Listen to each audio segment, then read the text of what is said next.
Hello, Hello. happy Saturday. Happy Saturday. Here we begin. All righty. We are looking. Welcome to Weekly Marks, and we're continuing with the folks Mosley translation of the manuscripts of 1864 to 65. And today I'm going to skip all the numbers, uh, just because they're just numbers. They're hard to read. They're not hard to read. They just don't make any sense if I read them. I think it's better if you either read them for yourselves and compare. Essentially, it is tabular comparison. That is comparing tables. And he begins at page 808, or somewhere around there, with arraying the various ways in which we look at the difference between uh, well, initially he talks about soil versus fertility, soil location and fertility, soil fertility, and the difference. And there's a lot of wading through of all of this, but I think you'll sort of get it that it is about the land and not about wages necessarily, and that this paragraph, probably these two paragraphs are probably the best way to start before we start skipping things. The first and major assumption is that the improvement in agriculture has differing effects on different types of soil. And in this case, has a greater effect on the better soil types C and D rather than on A and B.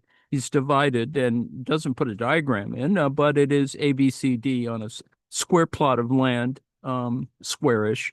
And essentially is trying to build on Ricardo's example. Experience shows that this is the general rule, even if the opposite case is also possible, that the improvement has a greater effect on worse soils than on better. In that case, the rent on the latter would fall instead of rising. With the absolute growth in the fertility of all types of soil, the table also presupposes a growth in the higher relative fertility of the better soil types C and D, hence a growth in the difference in products from the same capital investment, and therefore a rise in differential rent.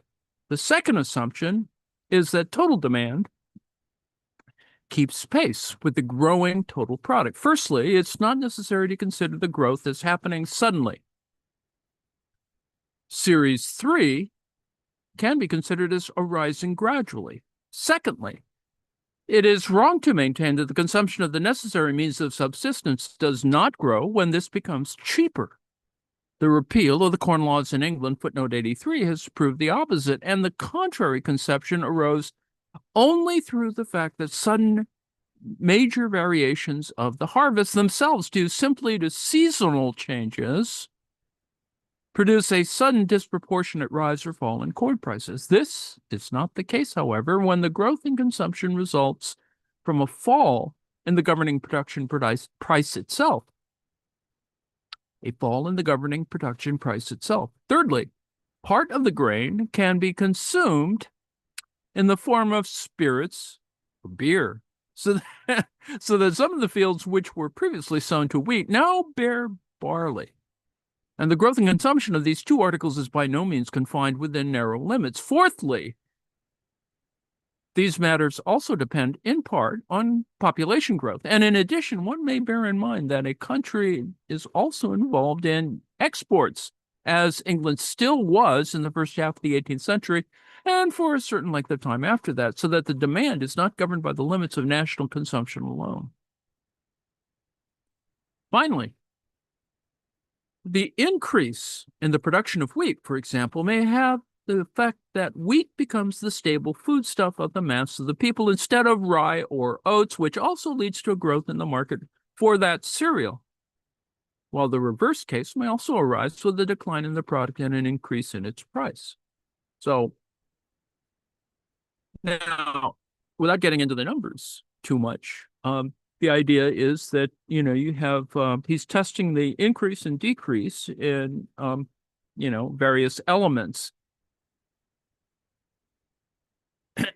A comparison of the above tables 1, 2, and 3, in which series one should be taken twice, arising from A to D and falling from D to A, and which can be interpreted either as representing given distinctions with a given state of society alongside each other in 3 different countries, or as succeeding each other at various times in the development of the same country, gives the following results. Number 1, the sequence, when complete, always appears as a decreasing one, whatever the course of its formation might have been, for in considering rents, one will always first proceed from the soil that bears the maximum rent and only come last to that which yields no rent.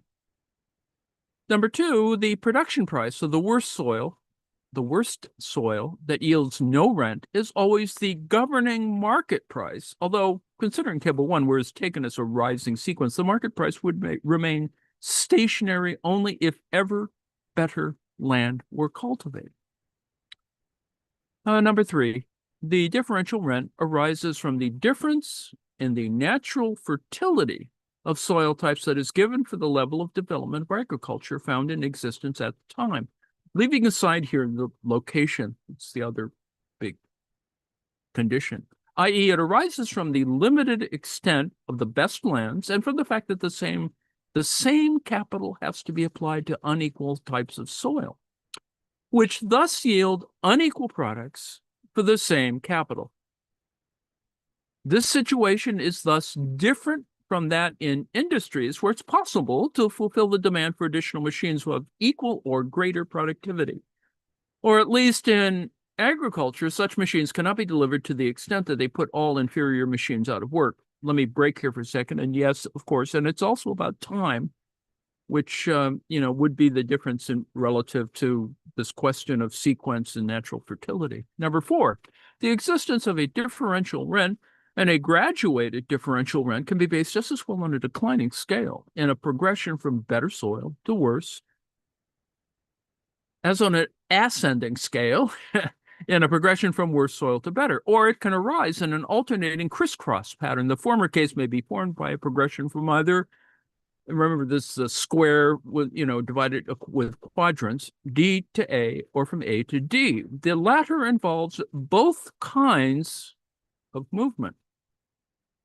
You can see, well, at least let me break here for a moment, make a side comment. Well, maybe, you could apply Grimus to this. Anyway, number 5, back to the text. 5, according to its mode of formation, differential rent can develop along with the stationary rising or falling price of the agricultural product. In the case of a falling price, the total production and the total rental may rise, so that rent is formed on land which previously did not bear rent, even though the worst soil, A, has been displaced by better soil, or has itself been improved. And although there's a fall in the rent on the other, let's say, better types of soil, and even on the best types, this process can also be linked with a fall in the total rental in money, right? They're not necessarily accounting for other elements in relative to money and money quantity, etc.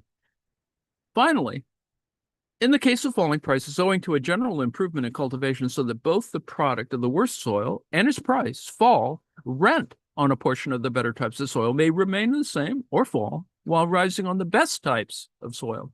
This is because the differential rent on any soil compared with the worst soil depends on the price of wheat per quarter, for example, if the difference in the quantity produced is given. But when the price is given, it depends on the difference in the amount produced. And in the case of an increasing absolute fertility of all soil, that of the better types of soil rises relatively more than that of the inferior soils. Given a price of 60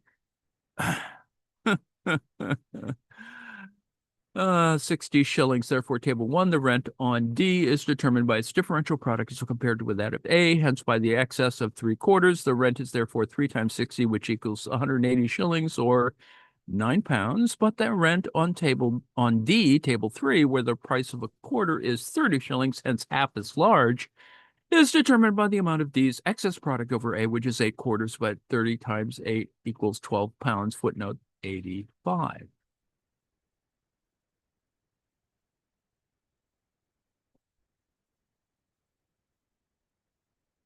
Right. With this, we can abandon the first erroneous conception of differential rent, as seen in West, Malthus, and Ricardo, footnote 86, which assumed a necessary progression to ever worse soil or an ever declining agricultural fertility. As we've seen, differential rent can arise with a progression to ever better soil. It can arise if a better soil takes the lowest place instead of that which was formerly the worst. It can be linked with a progressive advance in the productiveness of agriculture. Its only precondition is the inequality of land types. And as far as the development of productivity comes into consideration, it assumes that the rise in the absolute fertility of the total acreage does not exclude differences in the relative fertility of different plots of land, but either increases them, leaves them as they were, or lessens them. It does not balance them out.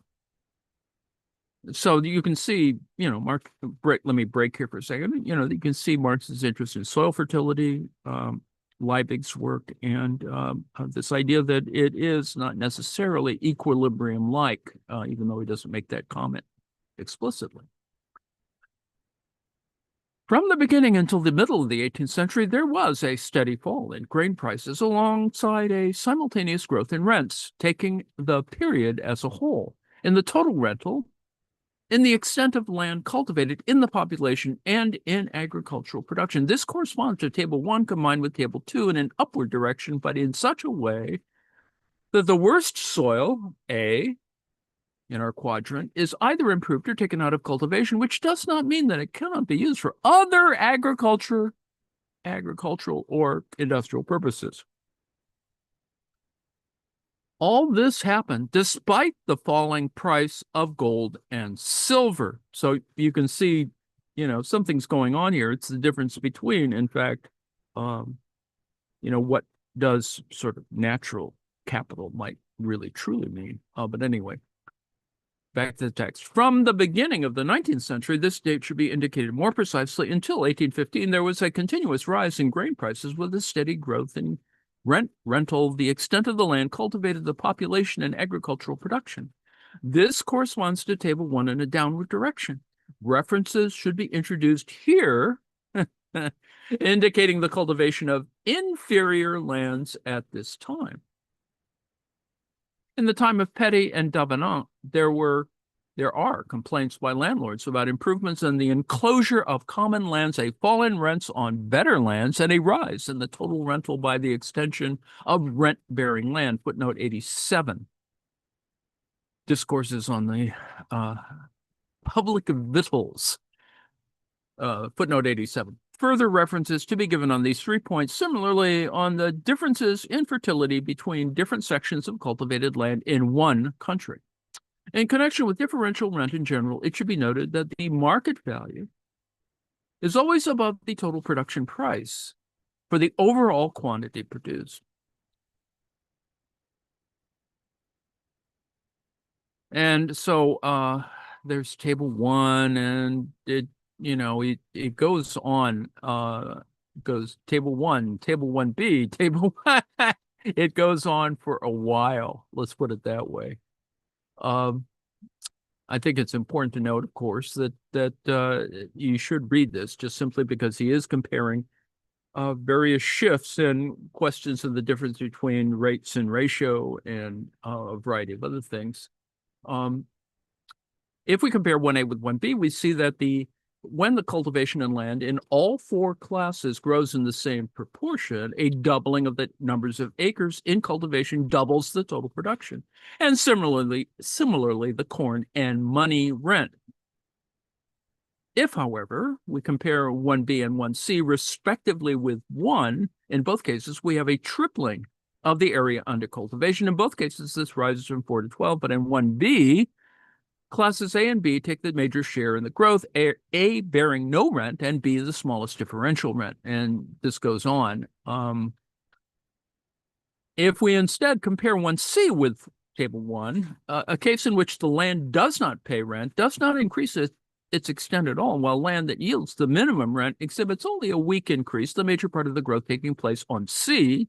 Remember, this is a quadrant A, B, C, D, the second best land with a considerable increase on the best land D as well. We find that with the tripling of the cultivated area, production has risen from 10 to 36 quarters, i.e. by more than 3 times, almost quadrupling. In fact, the corn rent has risen from 6 to 24 quarters, or quadrupled, and the money rent has also quadrupled from 18 pounds to 72 pounds. In all these cases, the price of the agricultural product remains stationary in the nature of things.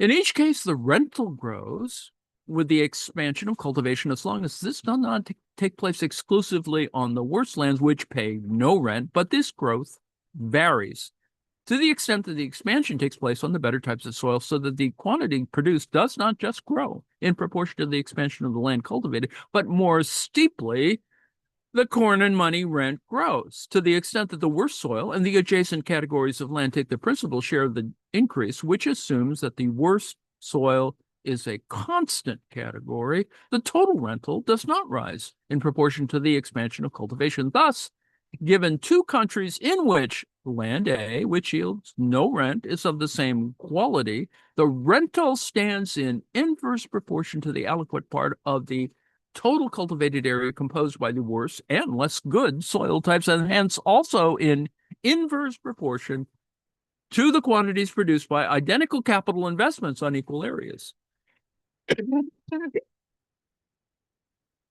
The proportion between the amount of the worst cultivated soil and that of the better and the best and the total area of a country thus has an effect on the total rental, which is opposite to the effect that the relation between the quality of the worst soil and that of the better and the best has on the rent per acre.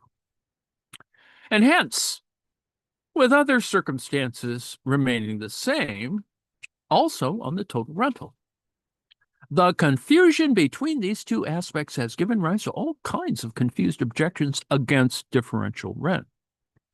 This is the most important point of this section. Okay, 492 in the manuscript. The total rental, therefore, grows simply as a result of the extension of cultivation, which leads to the employment of more capital and labor upon the land. Now, but the most important point is this: even though on our assumptions, the ratios between rents on the various types of soils reckoned on a per acre basis remain the same, and so too, therefore, does the rate of rent considered in regard to the capital laid out on each acre, the following phenomenon presents itself. So if we compare 1A with 1, the case in which the acreage cultivated increases proportionately along with the capital invested in it, we find that just as the total production has grown in proportion to the increased land area cultivated, i.e., both have doubled, so the same is the case with the rental. It has risen from 18 pounds to 36 pounds, just as the number of acres has risen from 4 to 8. If we take the total area of 4 acres, the overall rental comes to 18 pounds, i.e., an average rent, taking into the account that the soil also bears no rent. A landowner who owned the entire 4 acres could calculate it in this way, for example, and that is how the average rent for an entire country is statistically reckoned. Well, maybe. The total rental of 18 pounds is produced by applying a capital of 10 pounds. The ratio between these two figures is the rate of rent, which in this case is 180%. If the same rate of rent per acre occurs in 1A, where 8 acres have been cultivated instead of 4, but where all types of soil have shared in the increase in the same proportion, the proportions are the same. An average rent for the 8 acres of 4 pounds, 10 shillings, and a rate of rent of 180% for the capital laid out of 20 pounds. Now, if we consider 1B, on the other hand, where the increase took place principally on the 2 inferior soil types A and B, we have a rent of 42 pounds for 12 acres. This gives us an average rent per acre of 42 over 12, which equals 3 pounds, 3 pounds and a half, 3.5 pounds. And if we calculated the ratio between the total capital laid out of 30 pounds and the rent of 42 pounds, we reach a rate of rent of 140%. The rate of rent reckoned per acre has therefore fallen from 4 pounds 10 shillings to 3 pounds 10 shillings, and in proportion to the capital, it has fallen from 180% to 140%. Now, I think this is where we left off. If the expansion of cultivation in case 1B had taken place simply on soil A, we would have 9 acres of A, 1 of B, 1 of C, and 1 of D. The total rental would still be 18 pounds, given an average rent per acre on these 12 acres of 1 pound 10 shillings and 18 pounds of rent on a capital of 30 pounds laid out gives a rate of rent of 60%. The average rent, both per acre and in relation to the capital laid out, would have sharply declined, while the total rental would not have grown. With a growth in the total rental from 18 pounds to 42 pounds and a rise in the rent on all classes of land, because there has been an increase in the acreage cultivated on all classes of land, there is thus a fall in the average rate of rent, both per acre and reckoned on the capital invested. Similarly, production has grown, but not proportionally. This takes place even though the rent on all soil types remains the same, whether reckoned per acre or on the capital invested. It takes place because 3/4 of the increase occurs on soil A, which bears no rent, and soil B, which bears only a minimal rent. I know it's hard to keep track of this, but he's making a differential point. 493 in the manuscript. Let us finally compare 1C with 1 and 1B. If we do this, we find out compared with 1, the acreage has tripled, and so has the capital laid out. The average rent per acre, however, is 6 pounds, or 72 pounds on 12 acres, whereas it was only 4 pounds 10 shillings in case 1. The rate of rent on the capital laid out, 72 pounds compared with 30 pounds, is 240% instead of 180%. Try and keep these numbers straight. There is a greater difference in the product, which has risen from 10 quarters to 36 quarters, compared with 1B, with the total acreage under cultivation, with the capital applied, and the differences between the types of soil cultivated all remain the same, although differently distributed. The product is 36 quarters instead of 26 quarters, an increase of 1/3. The average rent per acre is 6 pounds instead of 3 pounds 10 shillings, hence almost twice as much. And the rate of rent on an equal total capital advance is, as we pointed out, 240% instead of 140%. It can be seen from this demonstration that whether one takes the different conditions in tables 1, 1A, and 1B, and 1C as existing simultaneously alongside one another in different countries, or as successive situations in the same country, and given the following assumptions, a stationary price of grain, because the yield on the worst rent-free land remains the same differences in fertility between the various categories of soil cultivated, an equal respective product, therefore, from equal capital investment on equal adequate acres of the land cultivated in each class of soil, and finally, a constant ratio between the rent per acre on each type of soil and an equal rate of rent on the capital invested in each piece of land of the same kind. On these assumptions, we get the following results. Firstly, the rental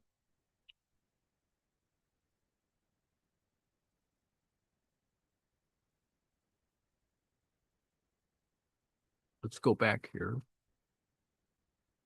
Firstly, the rental always grows with an expansion of the cultivated area and therefore with an increased capital investment, except for the case when the entire growth falls on the rent-free soil. Secondly, however, both the average rent per acre, that is total rental divided by the total area of the cultivated land, and the average rate of rent, total rental divided by the total capital invested may vary significantly. And even if both move in the same direction, they may still move in different proportions. If we leave aside the case where the growth takes place simply on the rent-free soil A, we find that the average rent per acre and the average rate of rent on the capital invested in agriculture depend on the proportionate shares that the various classes of soil make up within the total cultivated area. Or, and this comes to the same thing, they depend on the way in which the total capital applied is distributed over the soil types of different fertility,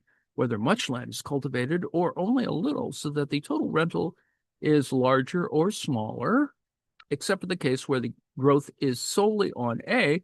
The average rent per acre or the average rate of rent on the capital applied remains the same as long as the proportions in which the different types of soil participate in the total acreage remain constant, despite a rise in the total rental as cultivation extends and more capital is invested, and even a considerable rise, the average rent per acre and the average rate of rent per capital fall.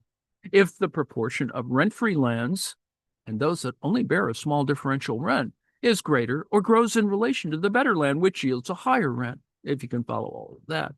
Finally, the average rent per acre and the average rate of rent on capital rises when the better lands constitute a relatively larger part of the total area, and therefore relatively more capital investment falls to their share. Let me break here for a moment and make a comment. Yes. And you can see an analogy coming about the difference between so-called high power money and whatever lower power money. And I think hopefully you can see that you just don't call it fertility. You might call it interest. You might call it velocity, something else. But you can see something else can go on as an extrapolation. Anyway, manuscript 494. If we thus consider the average rent per acre of the total cultivated land, which is what's generally done in statistical work, since either different countries are compared at the same time or different periods in the history of the same country, we see that the average level of rent per acre, and hence also the total rental, corresponds to a certain extent without being identical. In fact, the proportion tends to increase, not to the relative, but to the absolute fertility of agriculture in a country, i.e., it corresponds to the quantity of products that are supplied on average by a given area. For the greater the share of the total area constituted by the better types of soil, the greater is the amount of products from the same capital investment and the same land area, and the greater, too, is the average rent per acre, and conversely. Thus, rent appears as determined not by the ratio of differential fertility, but rather by the absolute fertility, which should refute the law of differential rent.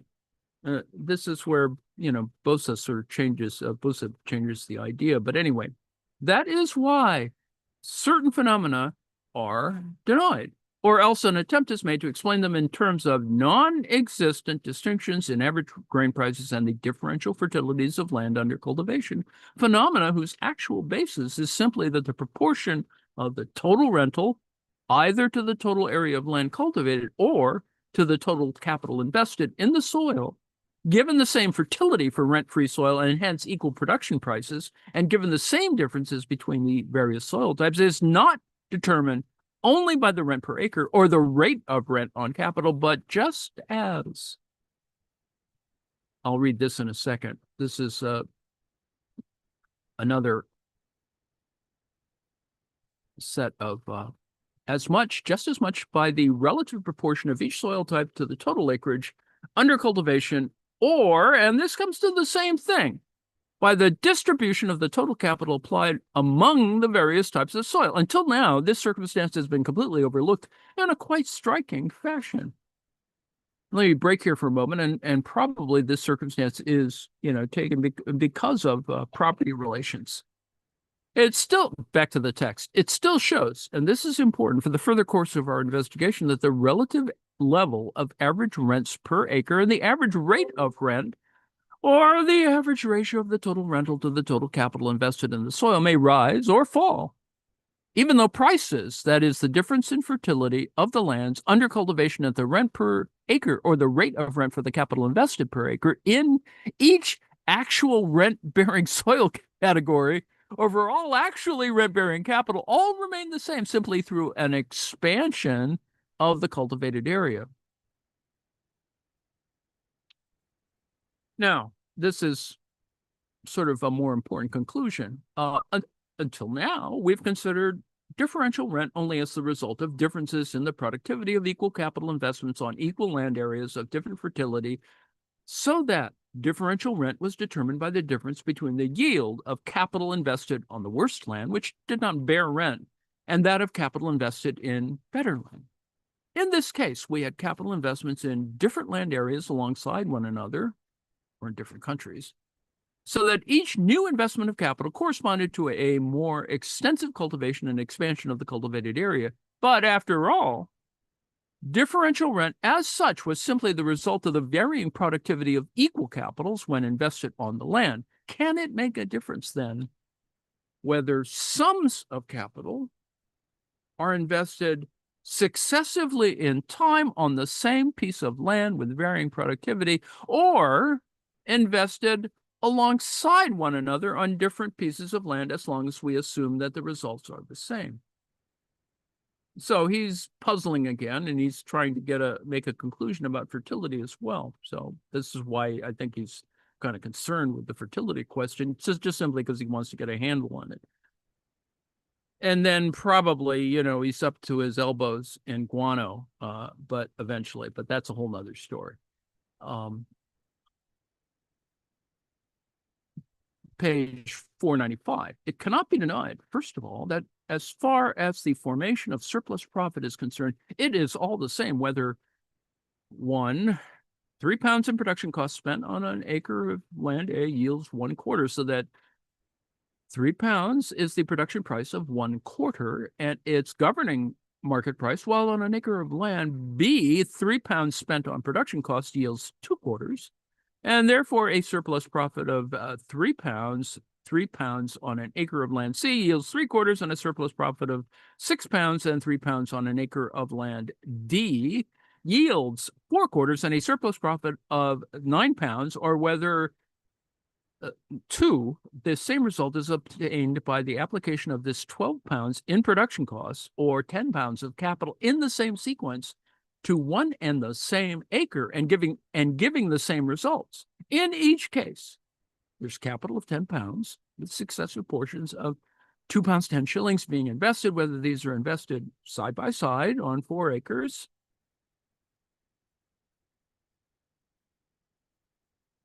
of differing fertility, or successively on one and the same acres in such a way that, because of the varying product, one of these capitals of 2 pounds 10 shillings yields no surplus profit, while the other portions give a surplus profit, each in proportion to the difference between its yield and that of the investment on rent-free land.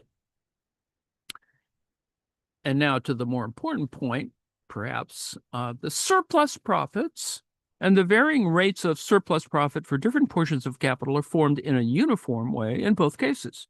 And rent is nothing but a form of this surplus profit. Rent is nothing but a form of this surplus profit. Surplus profit, in fact, forming its substance. Nonetheless, the second method does give rise to certain difficulties as regards the transformation of surplus profit into rent. That change in form, which involves this transfer of surplus profits from the capitalist farmer to the proprietor of the land. Hence, the stubborn resistance of the English farmers to any official agricultural statistics. Unless you're in control of the statistics. But anyway, hence the struggle between them and the landlords when it comes to establishing the actual results of their capital investment. Footnote 89. In any case, the rent here is fixed when the farms are leased, and the subsequent surplus profits accrue to the farmer as long as the tenancy contract lasts. Hence, the farmer's battle for long tenancies, and conversely, the increase in tenancy at will contracts results from the superior power of the landlords. You can see where you have a monopoly-like kind of power, as it were.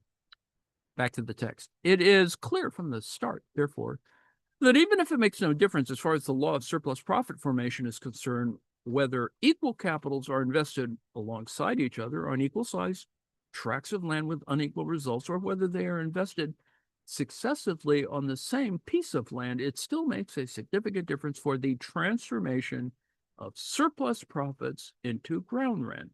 In the latter case, the limits of this transformation are both narrower and more unstable. Hence, in countries where agriculture is intensive, and what this means economically speaking is simply the concentration of capital on the same piece of land instead of this distribution over adjacent tracts. You might think of perhaps bonanza farming as an example here. Anyway, that's a break. Anyway, back to the text. The job of the valuer, as Mr. Morton explains it in his Resources of Estates, comes to be a very important, complicated, and difficult profession. This idea of, let me break here again, this idea of appraisal, sort of emerges. In the case of more permanent improvements, the artificially inflated differential fertility of the land coincides with its new natural fertility when the lease expires. And hence the assessment of rents coincides with the assessment of varying fertility between types of land in general. Insofar as the formation of surplus profit is determined, on the other hand, by its amount of working capital, the level of rent for a working capital of given size is added to the average rent for the land, so as to ensure that the new farmer has sufficient capital to continue cultivation in the same intensive manner. Let me break here for a second and make a comment that, you could make the same kind of argument, I think, to, for example, Freeport holdings of fine art, let's put it that way. Or the question, and because it's not artists who are putting their work in Freeports, but rather owners of our collectors. You can see how a differential function exists in the presence of loaned art to collections. And of course, further the question of fees due to a gallery for facilitating that as another further version of rent. But anyway, let me break there or end the break and back to page, return to the text, page 826 of Folks Mosley and 496 in the original manuscript. Now, the following points still have to be made in relation to the first form of differential rent considered in section 1, although they may apply in part to the second form. Firstly, we've seen how the average rent per acre or the average rate of rent on capital may rise with the extension of cultivation given stationary prices and an unchanged differential fertility of the lands being cultivated. As soon as all the land in the country is appropriated and capital investment on the land, agriculture, and population have all reached a certain level, factors that are all taken for granted once the capitalist mode of production becomes dominant and takes control of agriculture too. The price of the uncultivated land of various qualities, assuming only differential rent, is determined by the price of land of equivalent quality and location that is under cultivation. The price is the same, roughly speaking, after the deduction of the additional cost of plowing up new land, even though this land does not bear any rent. Remember, admittedly, the price of land is nothing but capitalized rent. Admittedly, the price of land is nothing but capitalized rent. But even in the case of cultivated lands, it is only future rents that are paid for in their price. For example, in 20 years, rent is paid en bloc. If the determining interest rate is 5%. As soon as the land is sold, it is sold as rent-bearing land in the prospective character of the rent, which is considered here as the fruit of the soil, something that it is only in surface appearance, does not distinguish the uncultivated land from the cultivated. The price of uncultivated land, like its rent, which is what this compressed formula represents, is purely illusory as long as this land is not actually being valorized. And there's the nub. But it is determined a priori in this way and becomes a reality as soon as buyers are found. Thus, if the actual average rent in a country is determined by its actual average annual rental and the ratio of this rental to the total cultivated area, the price of the uncultivated portion is determined by the price of the cultivated part, and is therefore simply a reflection of the capital investment in the cultivated lands and its impact there. Since, with the exception of the worst land, all types of soil bear rent. And this rent, as we shall go on to see in the case of the second form of differential rent 2, rises with the amount of capital and the corresponding intensity of cultivation. A nominal price is thereby formed for the uncultivated portions of land, so that these too become a commodity, a source of wealth for their owner. This is an important point. This explains at the same time why the price of land rises for the entire area, even for uncultivated land. Footnote 90. So you can see what's going on here. I hope that something else is being created, a abstract, if you will, value, however commodity form that you may want to define it, for uncultivated portions of land that become a commodity. Things that are not commodities are commodities in that sense, and that's sort of an interesting notion that we can explore elsewhere. Anyway, back to the text. Land speculation in the United States, for example, depends on this reflection which capital and labor cast on the land. Secondly, all advances in the extension of cultivation takes place either towards worse soil or on the various given types of soil in different proportions according to their characteristics. An advance towards worse soil, of course, is never chosen by preference. Taking the capitalist mode of production as given, it can only be the result of rising prices, and in any mode of production, only the result of necessity.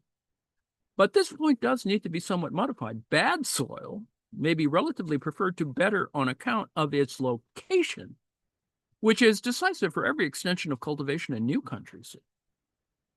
Another reason may be that although the soil in a certain region may on the whole be fertile, better and worse soil may be closely intermingled in some places, so that the inferior soil has to be cultivated simply because of its proximity to the better soil. If the inferior soil forms enclaves within the better soil gives it the advantage of location, as against more fertile land, which is not yet part of the cultivated land, or is about to become so. Now, let me break here for a moment and argue that, this is an interesting question relative to smallholders under a socialist system,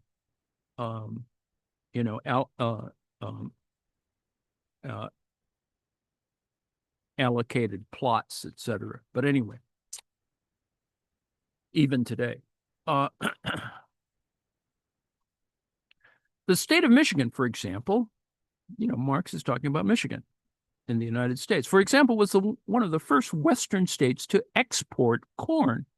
Its soil on the whole is poor, but its proximity to the state of New York and its water routes via the Lake of Ontario and the Erie Canal gave it at first an initial advantage over the states further west, although these were more fertile by nature.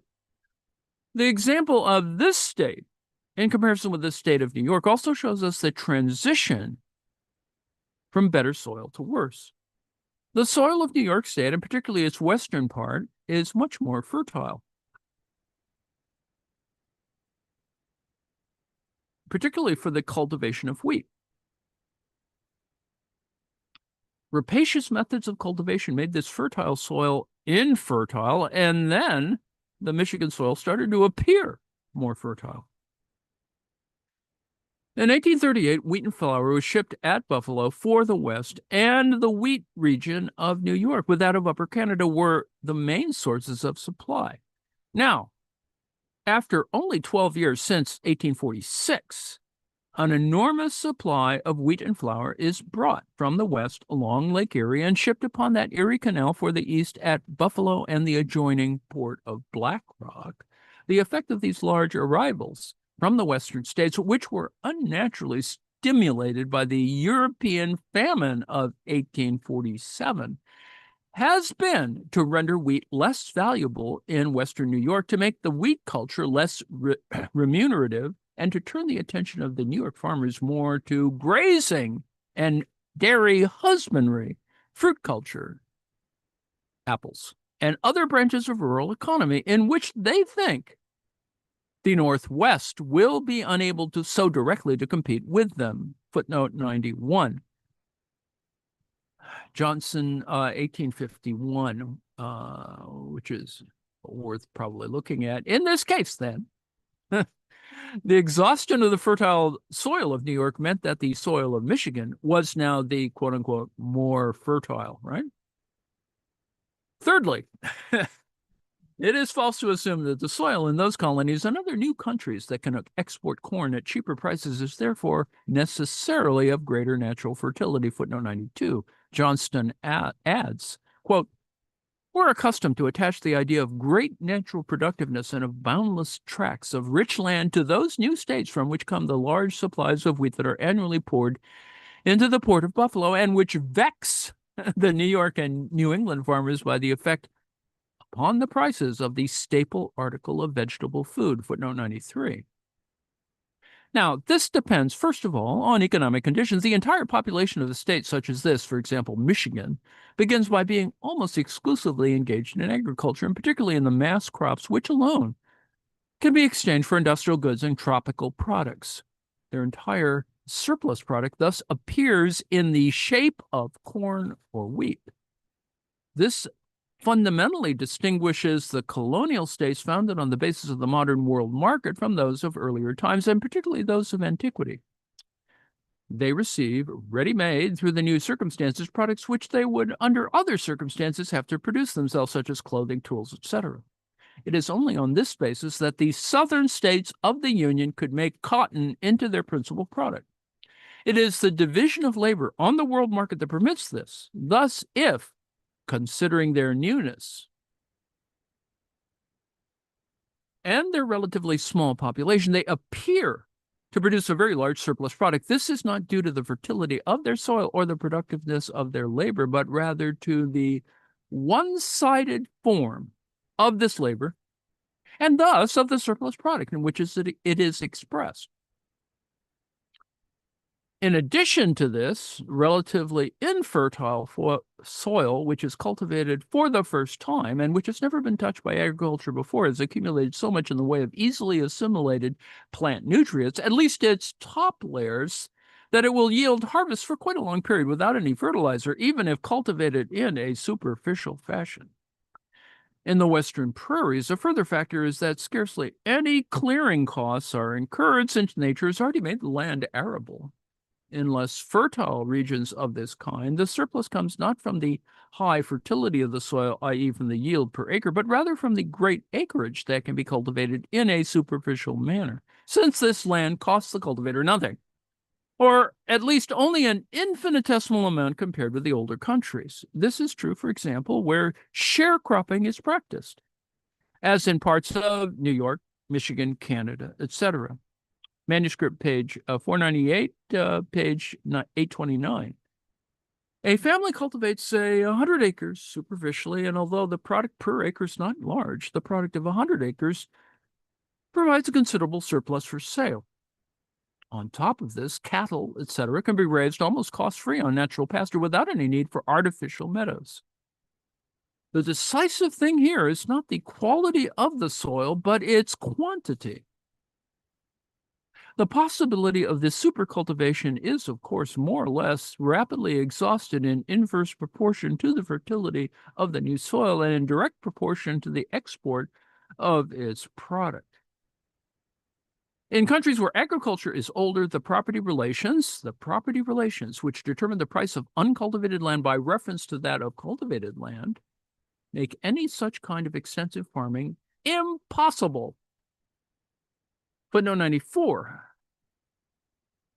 We can see from the following example, this does not mean, as Ricardo imagines, that this land is necessarily very fertile, or that only soil types of the same fertility are cultivated. In the state of Michigan, 465,000 acres were sown to wheat in 1848 to produce 4,739,300 bushels, or an average per imperial acre of 10 1/5 bushels. This is less than 9 bushels if seed corn is deducted. Here are the results for 29 counties.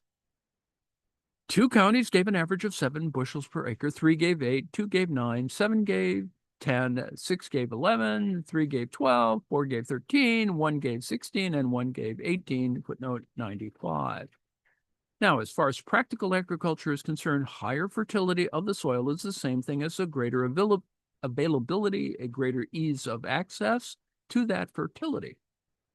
Now, availability may be greater with a naturally poor soil than with soil that is naturally rich, and this is the kind of soil which the cultivator will take up first. And if capital is wanting, he will be compelled to take it up. Nothing could be more ridiculous, therefore, than the course of events postulated by Ricardo, etc. Let me break here for a moment and say, now, it's possible to take this argument, with all due respect, to, for example, electromagnetic spectrum, and argue that relative to terrain and other kinds of, interference or noise, you could divide, you could count on a certain kind of fertility relative to bandwidth. So anyway, then let me cast that aside for the moment and go back to the text. Finally, the extension of cultivation to larger areas, apart from the case just considered, in which resort has to be had to a worse soil than that formerly cultivated on the various soil types from A to D, for example, and therefore the cultivation of more acres of B and C by no means depends on a previous rise in grain prices any more than the annual expansion of a manufacturer of cotton twist, for instance, depends on a continuous rise in the prices of yarn. Even though a major rise or fall in market prices does have an effect on the scale of production, there is still, apart from this, and even given average prices, whose level neither forms a check on production nor gives it an exceptional spur, that is the same perpetual overproduction in agriculture, manuscript page 499, as in other branches of production conducted in the capitalist fashion, which is inherently identical with accumulation. Overproduction, identical with accumulation, and which in the case of other modes of production is directly caused by an increase in population and in the colonies by continuing immigration. Demand grows steadily, and with this in prospect, new capital is continually invested in new land, even though this happens for different crops and according to different particular circumstances. The formation of new capitals bring this about automatically. But as far as the individual capital is concerned, he measures the scale of his production by the capital he has available to the extent that he can gain a clear view of this himself. What he has in mind is to take as big a share of the market as possible. If there is overproduction, he blames it on his competitors, not on himself. The individual capitalist can extend his production just as much by personally appropriating a greater adequate share of the given market as by expanding the market itself. All right. So, in considering differential rent 2, the following points should now be stressed. Firstly, its basis and point of departure, not only historically, but as far as concerns its movement at any given point of time, is differential rent 1, i.e. the simultaneous cultivation alongside one another of lands of different fertility and location, A, B, C, D, the simultaneous application alongside one another of different components of the total agricultural capital to different tracts of land. Hopefully you can see the kind of argument that he's making relative to Ricardo. Regarded historically, this is self-evident. In colonies, the colonists need only invest a little capital. The main agencies of production are labor and the soil itself. Each individual family head tries to hew out of the rough an independent field of employment for himself, hence separately from the other colonists. In agriculture proper, this must always be the case, also in all non-capitalist modes of production. So, right? In the case of sheep farming and stock raising in general, as an independent branch of production, there is a more or less communal exploitation of the land, and this exploitation is extensive in character from the outset. See Bureau of Land Management. The capitalist mode of production develops out of earlier modes of production in which the means of production are either in law or, in fact, the property of the cultivator himself. In other words, a situation where agriculture is pursued as a kind of handicraft. Make an argument here for hobby farms versus big ranches, blah, blah, blah. By the nature of things, it is only gradually, starting from this basis, that the means of production become concentrated and transformed into capital vis-a-vis the immediate producers. Credit also plays a role in this concentration. Where the capitalist mode of production first takes on its characteristic form is in sheep farming and stock raising.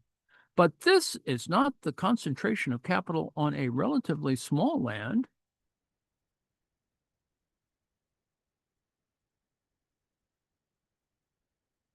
Small land area, but rather production on a larger scale. The saving of production costs is achieved by the keeping of horses, etc., and not, in fact, by the use of more capital on the same land. It follows from the natural laws of farming, moreover, that given a certain level of agriculture and the corresponding exhaustion of the soil, capital, which in this sense is synonymous with means of production already produced, becomes the decisive element in the cultivation of the soil. As long as the cultivated land forms a relatively small portion in relation to the uncultivated land and the soil's natural resources are not exhausted, as in the case when stock raising and meat consumption predominate, in the period when they first appeared, which preceded the predominance of agriculture proper and the consumption of vegetables, the capitalist mode of production contrasts with peasant production, particularly by the amount of land that is cultivated under one capitalist, and thus also by the extensive use of capital on a greater area. It must therefore be borne in mind at the outset that differential rent 1 is the historical basis and starting point from which development takes place. On the other hand, the movement of differential 2 at any given moment occurs only on an area that in turn forms the variegated basis for different rent 1. Manuscript page 500. Secondly, in the case of differential rent in form 2, the variation in fertility is supplemented by differences in the distribution of capital and access to credit among the farmers. In manufacture proper, a specific minimal scale of business is soon formed in each branch of industry, and accordingly, a minimum capital without which a particular business cannot be successfully conducted. Weaving, for example, differs from spinning in the minimum required. Also formed in each branch of industry is a normal average amount of capital above this minimum, which the great bulk of producers must and do have at their disposal. Anything above this can form extra profit. Anything below it does not receive even the average profit. The capitalist mode of production takes hold of agriculture only in a slow and uneven manner, as we can see in the case of England, the classical land of the capitalist mode of production in this sector, right? The 300 miles from Dover. Insofar as there is no free import of corn, or the volume and consequent effect of this is restricted, the market price is determined by those producers who work on inferior soil, i.e., producers whose conditions of production are less favorable than the average. A large part of the total capital applied in agriculture, which stands at its disposal, is to be found in their hands. Now, it's true that the peasant, for example, devotes a great deal of labor to his small parcel of land, but this labor is isolated and deprived of the objective social and material conditions of productivity. It is denuded of them.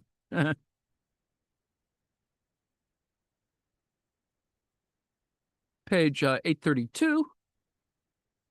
The effect of this factor is that the genuinely capitalist farmers are in a position to appropriate a portion of the surplus profit. This would disappear, at least as far as the present point is concerned, if the capitalist mode of production were as uniformly developed in agriculture as in manufacture.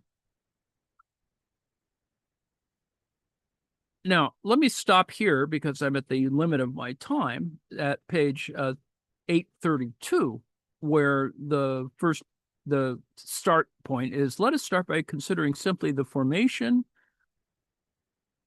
of surplus profit in the case of differential rent 2, without troubling ourselves yet again about the conditions under which the surplus profit can be transformed into ground rent. Remember, we went through a whole rigmarole about ground rent transformation, right?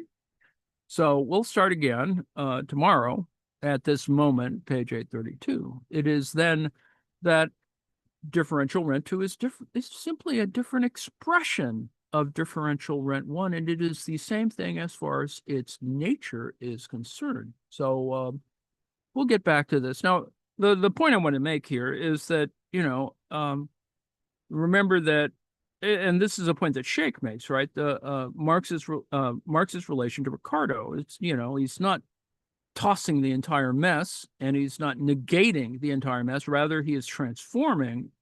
Classical political economy is still there.